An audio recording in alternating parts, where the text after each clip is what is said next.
Hello everybody, it's Ben here from Newbold Parish Church. Today we're going to be thinking about beginnings. The Bible begins with the story of creation, the creation of the whole world, and it uses the words, "in the beginning."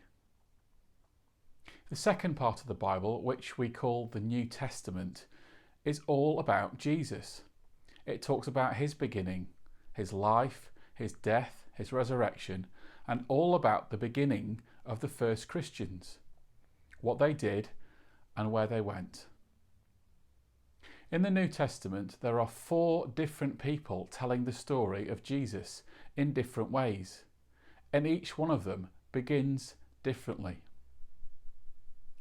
Each one writes about their experience of Jesus and how they understood him.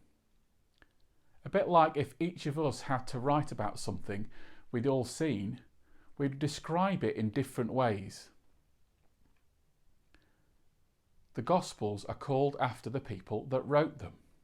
So of the 4 Gospels we have Matthew, Mark, Luke and John. Christians throughout the years have enjoyed imagining what they might have looked like, and you can see one of those imaginations in the stained glass window now on the screen. I wonder if you can imagine what they looked like.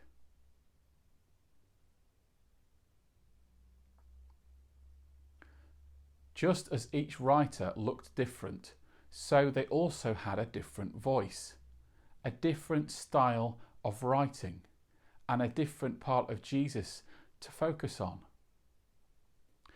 Matthew's Gospel is about showing Jesus as the continuation of what God had been doing before him. It begins with a massive list of all the people Jesus was connected through his family on earth. It starts like this.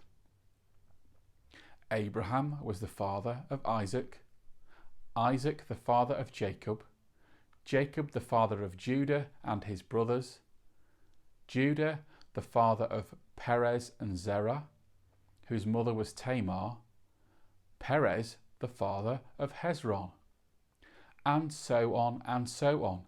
It lists a huge list of these people. It's like a family tree. It starts like that to help people understand that Jesus is connected to the generations that came before him, and so in turn to lots of the people around. Mark's Gospel is different again. It's probably the first one that was written down, and when you read it, it sometimes reads like it was written in a big hurry. It sounds a bit like this.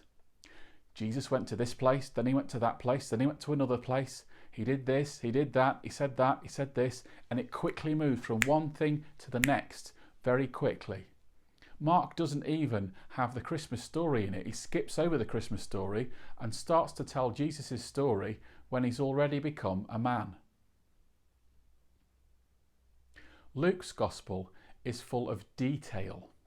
It tells the most complete story about Jesus. It's written a little bit like a textbook, making sure that nothing is missed. Luke's Gospel begins with the most full story of the first Christmas. Finally, and what I want to focus on this morning, is John's Gospel and how it begins. It has a very different beginning than the other 3 Gospels. I don't know if you remember Chris pretending to be St. John on an assembly a couple of months ago. St. John the Evangelist, who our church is named after, is the writer of the 4th Gospel. John's Gospel is different to the others because it wants the listener to hear more about what God was doing through Jesus at the beginning of time. He calls Jesus the Word. So let's listen to John's Gospel from the beginning. Rhoda's going to read it us now and see if you can hear how it sounds a little bit like Genesis, the beginning of creation, and how it shows Jesus in a different way. In the beginning was the Word, and the Word was with God, and the Word was God. He was in the beginning with God. All things came into being through him, and without him not one thing came into being. What has come into being in him was life, and the life was the light of all people. The light shines in the darkness, and the darkness did not overcome it. There was a man sent from God whose name was John. He came as a witness to testify to the light, so that all might believe through him. He himself was not the light, but he came to testify to the light. The true light, which enlightens everyone, was coming into the world. He was in the world, and the world came into being through him, yet the world did not know him. He came to what was his own, and his own people did not accept him. But to all who received him, who believed in his name, he gave power to become children of God, who were born not of blood or of the will of the flesh or the will of man, but of God. And the Word became flesh and lived among us, and we have seen his glory, the glory as of a Father's only Son, full of grace and truth. From his fullness we have all received grace upon grace. The law indeed was given through Moses. Grace and truth came through Jesus Christ. No one has ever seen God. It is God, the only Son, who is close to the Father's heart, who has made him known.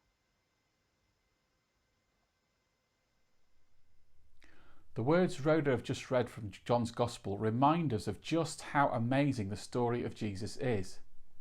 John's Gospel uses grand words and phrases that describe Jesus in a really beautiful way, linking him to the whole of creation from the beginning of time. It's not just about Jesus' family tree or about the beginning of his ministry and his work when he was already a man. It begins way, way before that, at the beginning of absolutely everything, the beginning of the universe. John's Gospel wants the listener to recognise how amazing it is that God, the creator of the whole universe, has become a human being. He wants people to understand that Jesus has been connected to us since the beginning of time, that the life and light that he brings is the light and life of God in existence for eternity. He wants us to understand that Jesus came to show us who God is and something about how God works. How amazing is that? So as we think about beginnings, about what it means for Jesus to be the beginning of everything, as well as the beginning of our new life, we hand over now to Hilary, who's going to say a prayer, and you can join in with the prayer on the screen if you'd like. Let's talk to God in prayer. Creator God, you spoke, and your word was life and light.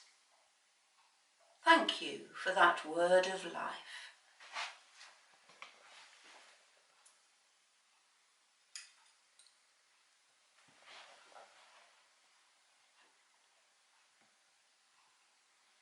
In Jesus Christ, your living word, you sent light to the world. Thank you for that word of life.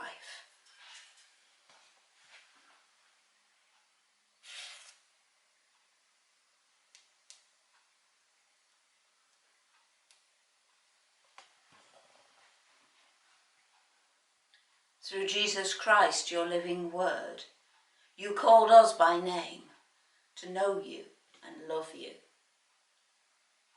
Thank you for that word of life.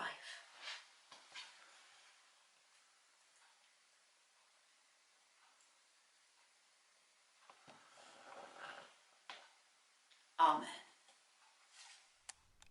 So this week, think about how big the universe is, how amazing it is to think about the creation of everything, and that the creator of everything knows us and loves us and wants to be a part of our lives now.